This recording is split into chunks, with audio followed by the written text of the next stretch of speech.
കരിക്കാൻ യോഗ്യതയില്ലാത്തവനാണ്.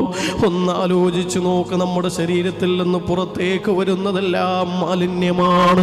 കണ്ണിൽ നിന്ന് വരുന്ന കണ്ണുനീരിന് ഉപ്പിന്റെ രുചിയാണ്. ചെവിയിൽ നിന്ന് വരുന്നത് ദുർഗന്ധപൂരിതമാണ്. മൂക്കിൽ നിന്ന് വരുന്നതോ അതിലേറെ മാലിന്യമോ. വായയിൽ നിന്ന് വരുന്ന ഉമിനീര് പോലും ദുർഗന്ധമാ.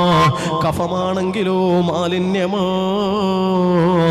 എത്രത്തോളം നിന്റെ ശരീരത്തിന്റെ ഓരോ രോമകൂപങ്ങളിലൂടെയും പുറത്തേക്ക് വരുന്നത് വിയർപ്പെന്ന മാലിന്യമല്ലേ.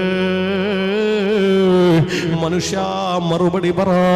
കിബിർ നടിക്കാൻ നിനക്ക് വല്ല യോഗ്യതയുമുണ്ടോ? എത്രത്തോളം നമ്മൾ ഉമ്മാന്റെ ഗർഭപാത്രത്തിൽ 9 മാസം കഴിഞ്ഞുകൂടിയല്ലോ. ഈ ഉമ്മാന്റെ ഗർഭപാത്രം എന്ന് പറഞ്ഞാൽ മലസഞ്ചിയുടെയും മൂത്രസഞ്ചിയുടെയും